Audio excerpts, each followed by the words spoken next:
Hello guys, welcome to our YouTube channel study with M. आज मैं आप सभी के लिए काफ़ी इंपॉर्टेंट क्लास लेके आई हूँ। तो देखिए, आज की इस क्लास में हम जीके जीएस एंड उत्तराखंड के मोस्ट इंपॉर्टेंट क्वेश्चंस डिस्कस करेंगे, जो कि आपके आगामी वीडियो वीपीडीओ एग्जाम के लिए इंपॉर्टेंट हैं। देखिए, इस सीरीज़ में आप सभी को एकदम यूनिक क्वेश्चंस प्रोवाइड किए जा रहे हैं। साथ ही साथ क्वेश्चन से रिलेटेड इंपॉर्टेंट फैक्ट्स भी आप सभी को इस सीरीज़ में ही बताए जा रहे हैं, जो कि वीडियो वीपीडीओ एग्जाम के लिए काफ़ी हेल्पफुल रहने वाले हैं। तो आप सभी लोग हमारी इस सीरीज़ में स्टार्टिंग से लेकर एंड तक बने रहें। इस सीरीज़ के काफ़ी सारे क्लासेस आप सभी को अभी तक प्रोवाइड करा दिए गए हैं। तो जिन लोगों ने पुरानी क्लासेस नहीं देखी हैं, तो आप स्टडी विद एम पर विजिट करके देख सकते हैं।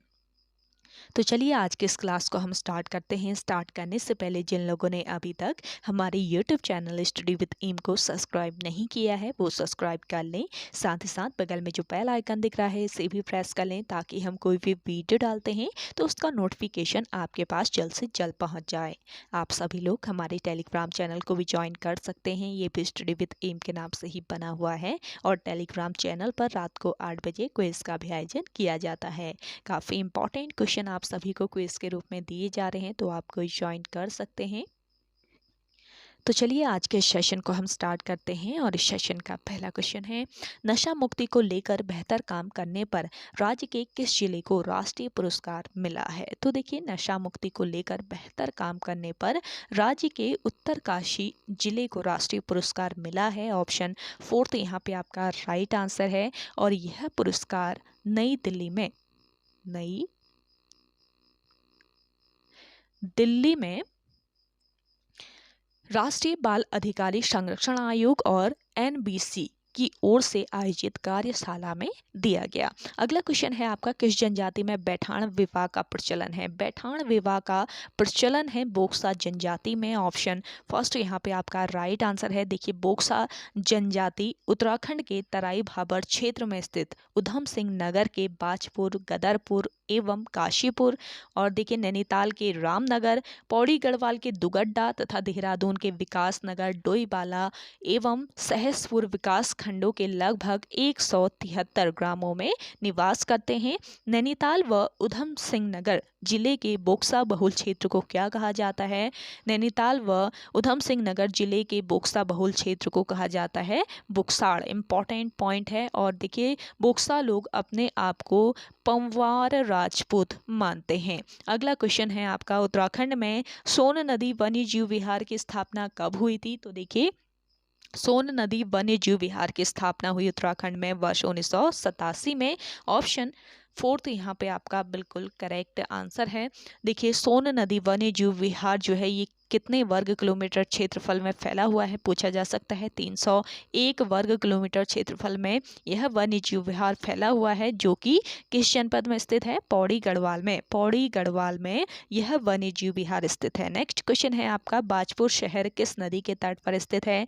बाजपुर शहर जो कि उधम सिंह नगर जनपद के अंतर्गत आता है, और ये धुआं नदी के तट पर स्थित है। ऑप्शन फर्स्ट बिल्कुल राइट आंसर है। अगला क्वेश्चन देखेंगे, उत्तराखंड वन विकास निगम की स्थापना कब हुई? उत्तराखंड वन विकास निगम की स्थापना हुई थी 1 अप्रैल 2001 को। ऑप्शन थर्ड इस क्वेश्चन का राइट आंसर है।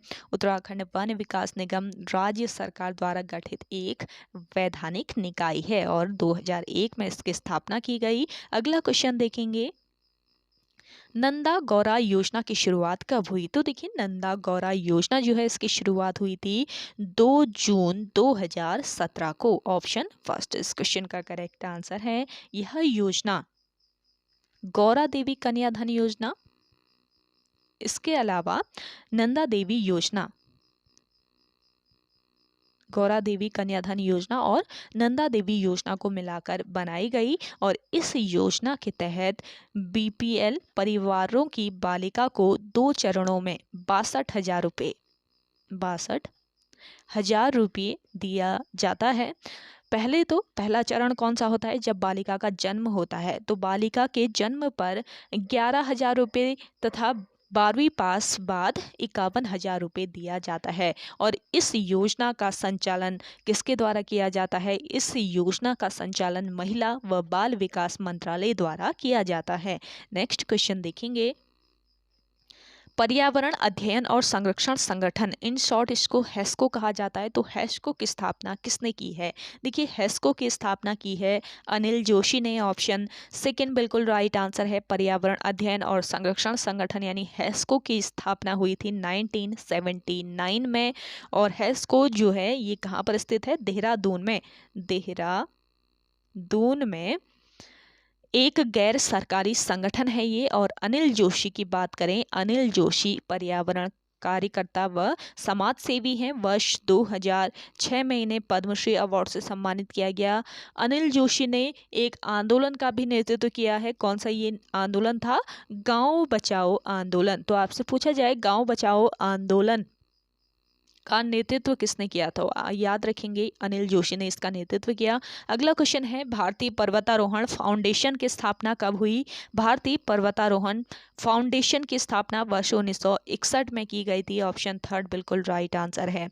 और भारतीय पर्वतारोहण फाउंडेशन की स्थापना वर्ष 1961 में तो हुई थी, लेकिन कहाँ पर हुई थी पूछ लिया जाए तो दिल्ली में इसकी स्थापना की गई थी। दिल्ली में इस फाउंडेशन की स्थापना हुई। रामचंद्र उनियाल राजकीय स्नातकोत्तर महाविद्यालय की पूर्व प्राचार्य प्रोफेसर हर्षवंती भारतीय पर्वतारोहण फाउंडेशन यानी कि IMF की पहली महिला अध्यक्ष चुनी गई। प्रोफेसर हर्षवंती विश्व वर्ष 1984 में एवरेस्ट अभियान की सदस्य भी रही हैं। अगला क्वेश्चन देखेंगे, भारत का एकमात्र मिश्रित विश्व धरोहर कौन सी है? तो देखिए भारत का एकमात्र मिश्रित विश्व धरोहर है कंचनजंगा। ऑप्शन सेकंड बिल्कुल राइट आंसर है। देखिए यूनेस्को विश्व धरोहर स्थल एक ऐसा स्थान है जो संयुक्त राष्ट्र शैक्षणिक, वैज्ञानिक और सांस्कृतिक संगठन द्वारा विशेष सांस्कृतिक या फिर भौतिक महत्व के रूप में, देखिए भारत में यूनेस्को की विश्व धरोहर स्थल की कुल संख्या कितनी है ये भी पूछा जा सकता है। तो भारत के यूनेस्को की विश्व धरोहर स्थल की कुल जो संख्या है ये है 40, जिसमें 32 सांस्कृतिक, 7 हैं प्राकृतिक, 1 है मिश्रित, जिसका नाम क्या है? कंचनजंगा है। कंचनजंगा विश्व की तीसरी सबसे ऊंची पर्वत चोटी है। इस पॉइंट को भी आप याद रखेंगे। और देखिए यह सिक्किम के उत्तर पश्चिम भाग में नेपाल सीमा पर स्थित है। और देखिए आगरा के अलावा अजंता गुफाएं, एलोरा गुफाएं और ताजमहल 1983 में भारत में पहली चुनी गई यूनेस्को विरासत स्थलें थी। तो इन स्थलों को भी आप याद रखेंगे। अगला क्वेश्चन है आपका, जलवायु परिवर्तन के संदर्भ में कोपेनहेगन सम्मेलन कब हुआ था? इंपॉर्टेंट क्वेश्चन है। जलवायु परिवर्तन से संबंधित है कोपेनहेगन सम्मेलन, जो कि वर्ष 2009 में हुआ था। ऑप्शन थर्ड बिल्कुल राइट आंसर है। देखिए 7-8 दिसंबर 2009 तक जलवायु परिवर्तन पर विश्व राष्ट्र का सम्मेलन डेनमार्क की राजधानी कोपेनहेगन में बेला सेंटर में, कोपेनहेगन के बेला सेंटर में हुआ था। क्योटो प्रोटोकॉल के बाद जलवायु परिवर्तन पर होने वाला ये कौन सा सम्मेलन था? 5वां सम्मेलन था। अगला क्वेश्चन है आपका, कमलकारी किस राज्य की प्रसिद्ध लोक कलाकृति है? तो ये बताना है। कमलकारी नहीं है इसका नाम, इसका नाम है कलमकारी। तो इसको आप सही कर लीजिए। कलमकारी किस राज्य की प्रसिद्ध लोक कलाकृति है? तो करेक्ट आंसर है आपका यहाँ पे आंध्र प्रदेश। ऑप्शन फोर्थ बिल्कुल राइट आंसर है। कलमकारी आंध्र प्रदेश की अत्यंत प्राचीन लोक कला है और यह कलम की कारीगरी है। इसकी जड़ें आंध्र प्रदेश के श्री कलाहस्ती और मछलीपुरम नामक नगरों में है। श्री कलाहस्ती में आज भी कलमकारी के लिए कलम का उपयोग होता है, जबकि मछलीपुरम में ठप्पों का चलन है। अगला क्वेश्चन देखेंगे, कुमाऊं रेजिमेंट की स्थापना कब हुई थी? देखिए कुमाऊं रेजिमेंट की स्थापना वर्ष 1945 में हुई थी। ऑप्शन फर्स्ट बिल्कुल करेक्ट आंसर है। कुमाऊं क्षेत्र के लोगों से बनी कुमाऊं रेजिमेंट को कुमाऊं रेजिमेंट नाम 27 अक्टूबर 1945 को मिला और मई 1948 में इसका मुख्यालय आगरा की जगह रानीखेत में स्थानांतरित किया गया। कुमाऊं रेजिमेंट के नाम पर डाक टिकट भी जारी हुआ है। कब हुआ? वर्ष 1988 में इसके नाम पर डाक टिकट जारी किया गया। अगला क्वेश्चन है, कुमाऊं का धृतराष्ट्र किसे कहा जाता है? कुमाऊं का धृतराष्ट्र कहा जाता है शक्ति गोसाई को। ऑप्शन सेकंड बिल्कुल राइट आंसर है, क्योंकि ये जन्मांध थे, यानी जन्म से ही ये अंधे थे शक्ति गोसाई, इसलिए इन्हें कुमाऊं का धृतराष्ट्र कहा जाता है। और शक्ति गोसाई जो है ये लक्ष्मी चंद के बड़े भाई थे। अगला क्वेश्चन देखेंगे, बेटी बचाओ बेटी पढ़ाओ योजना की शुरुआत कब हुई? बेटी बचाओ बेटी पढ़ाओ योजना की शुरुआत की गई थी वर्ष 2015 में। पानीपत हरियाणा से इसकी शुरुआत हुई थी। हरियाणा के पानीपत से इस योजना की शुरुआत हुई थी। अगला क्वेश्चन है आपका, यूनेस्को का मुख्यालय कहाँ स्थित है?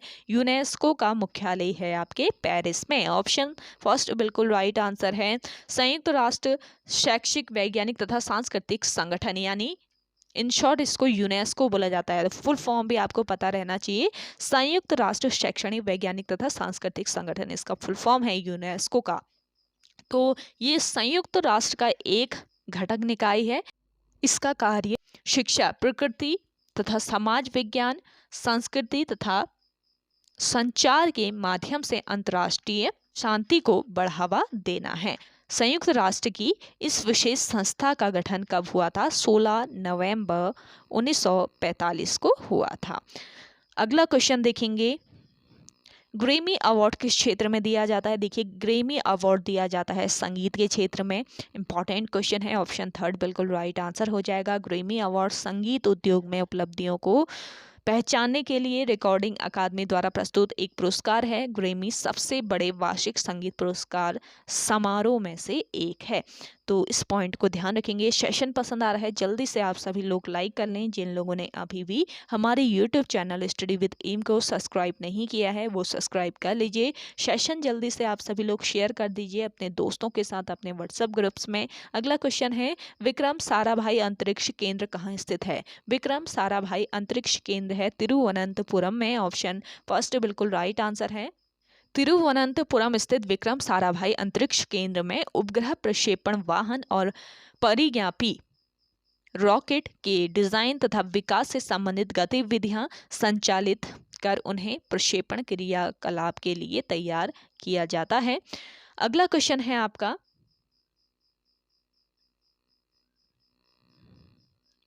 अंतर्राष्ट्रीय युवा दिवस कब मनाया जाता है? अंतर्राष्ट्रीय युवा दिवस मनाया जाता है 12 अगस्त को। ऑप्शन सेकंड बिल्कुल राइट आंसर है। अगला देखेंगे, दियारा बुग्याल को विश्व मानचित्र में लाने का श्रेय किसे दिया जाता है? दियारा बुग्याल को विश्व मानचित्र में लाने का श्रेय दिया जाता है चंद्रप्रभा एतवाल को। ऑप्शन थर्ड बिल्कुल राइट आंसर है। दियारा बुग्याल है आपके कहाँ पर? उत्तरकाशी जनपद में। उत्तरकाशी जनपद में स्थित है दियारा बुग्याल। इस बुग्याल में शीतकाल में स्कीइंग प्रशिक्षण होता है और यहीं पर बटर फेस्टिवल भी होता है, यानी कि मक्खन की होली होती है। अगला क्वेश्चन है आपका, शैलाउर्थिक जल विद्युत परियोजना कहाँ स्थित है? शैलाउर्थिक जल विद्युत परियोजना है आपके पिथौरागढ़ में। ऑप्शन फर्स्ट बिल्कुल राइट आंसर है। देखिए, पिथौरागढ़ की बात की जाए, पिथौरागढ़ जो है ये वर्ष 1960 को अल्मोड़ा से अलग करके नया जनपद बनाया गया था। तो इसकी स्थापना कब हुई थी पूछा जा सकता है आयोग के द्वारा, ध्यान रखिएगा। तो ओके गाइस, आज के सेशन में इतना ही। आई होप आप सभी को आज का ये सेशन काफ़ी पसंद आया होगा। अगर आप सभी को आज का ये सेशन पसंद आया है तो इस सेशन को लाइक कीजिएगा, शेयर कीजिए। जिन लोगों ने अभी भी हमारे YouTube channel study with M को सब्सक्राइब नहीं किया है वो सब्सक्राइब कर लीजिए। रात को आपका काफ़ी इंपॉर्टेंट प्रैक्टिस सेट आने वाला है 100 क्वेश्चन का, तो आप सभी लोगों से ज्वाइन कीजिएगा रात को 8 बजे। तो चलिए मिलते हैं एक नेक्स्ट इंटरेस्टिंग वीडियोस के साथ, तब तक के लिए धन्यवाद।